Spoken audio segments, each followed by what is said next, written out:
काली पहाड़ी, ऊंची पहाड़ियों से घिरा एक छोटा सा गांव। दिन में ये शांत और सुंदर था, लेकिन रात होते ही पहाड़ियों की छाया डरावना रूप धारण कर लेती थी। गांव वाले कहते थे, पहाड़ी के उस पार एक पुरानी हवेली है, वहां भूत रहता है। जिसने भी कदम रखा कभी वापस नहीं लौटा। लेकिन गरीबी का दर्द बड़ा होता है। बिरजू, गांव का गरीब किसान, अपने परिवार के लिए कुछ करना चाहता था। उसने सुना था कि हवेली में छुपा है सोने का खजाना। लालच और उम्मीद ने उसे उस डरावनी हवेली की ओर खींच लिया। बिरजू का घर गांव में सबसे साधारण था। मिट्टी की दीवारें, पुराना छप्पर और दो छोटे बच्चे। दिन रात मेहनत करने के बावजूद पेट भरने भर की रोटी मुश्किल से मिल पाती थी। रात में बिरजू छत पर बैठकर तारे गिनता और सोचता, कभी मेरी किस्मत बदलेगी, कभी गरीबी दूर होगी। आज वो उस हवेली की ओर जा रहा था, क्योंकि वहां छुपा था खजाना। लालच और जरूरत दोनों ने उसे आगे बढ़ाया।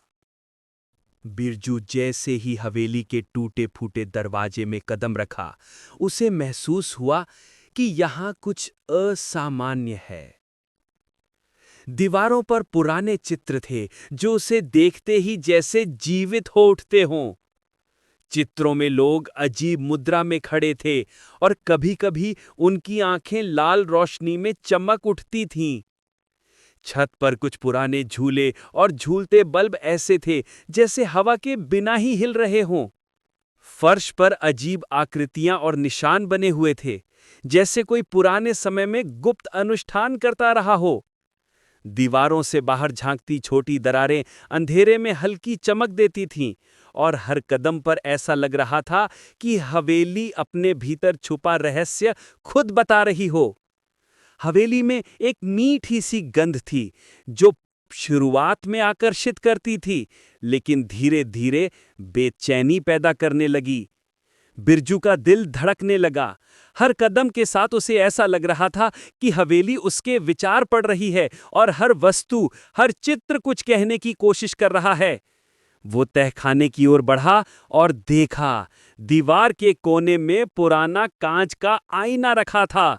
आईने में सिर्फ उसका ही प्रतिबिंब नहीं था, बल्कि उसके पीछे अजीब सा एक धुंधला चेहरा झलक रहा था।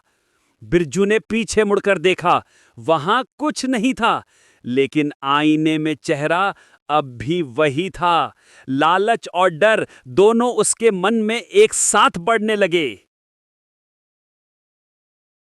तहखाने की सीढ़ियों पर चलते ही अचानक एक काली परछाई सामने प्रकट हुई। लाल लाल आंखें, लंबे झूलते बाल और धुंधली आकृति। भूत ने कहा, कौन है जो मेरी नींद में खलल डाल रहा है? बिरजू कांपते हुए बोला, मैं बस सोना चाहता हूं, मेरी मजबूरी है। भूत हंसा और बोला, सोना चाहिए? मिलेगा, पर कीमत चुकानी पड़ेगी। बिरजू डर गया, लेकिन लालच ने उसे आगे बढ़ने से नहीं रोका। भूत ने तहखाने का दरवाजा खोला। अंदर सोने के ढेर, चांदी के बर्तन, गहने और मूर्तियां। बिरजू ने बोरे भर भर कर सोना उठाना शुरू किया, लेकिन जैसे ही उसने तीसरा बोरा उठाया, हवेली हिलने लगी। दीवारों से धुंध निकलने लगी और हवा ठंडी हो गई। भूत ने चेतावनी दी, जो ज्यादा लालच करेगा उसकी आत्मा यहीं कैद हो जाएगी। लेकिन बिरजू ने चेतावनी अनसुनी कर दी। लालच अब उसके हर भय से बड़ा हो गया। जैसे ही उसने तीसरा बोरा उठाया, हवेली के दरवाजे अपने आप बंद हो गए। भूत की आंखें लाल हो गईं।